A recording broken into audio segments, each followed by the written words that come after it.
Hello friends, உங்கள் எல்லாருக்கும் ஒரு சின்ன டிப் சொல்கிறேன். உங்களுக்கு யூஸ் இருந்தால் யூஸ் பண்ணிக்கோங்க. சர்ஃப் எக்ஸல் சம்டைம் இந்த மாதிரி கவரில் வாங்குவோம்.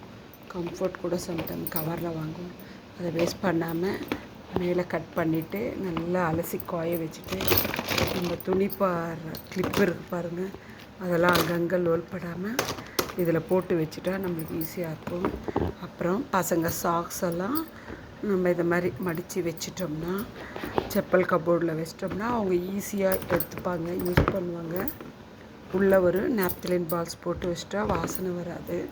நான் இதை தான் ஃபாலோ பண்ணுறேன். உங்களுக்கு யூஸாக இருந்தால் ட்ரை பண்ணி பாருங்கள். எதுவாக இருந்தாலும் கமெண்ட் பண்ணுங்கள். ட்ரை பண்ணி பாருங்கள், ரொம்ப யூஸாக இருக்கும். நல்லா கவர் திக்காக இருக்கிறதுனால ரொம்ப நல்லாயிருக்கும். நல்லா வாஷ் பண்ணிவிட்டு கூட நம்ம க்ளீனாக வச்சுட்டா நல்லாயிருக்கும். ட்ரை பண்ணி பாருங்கள்.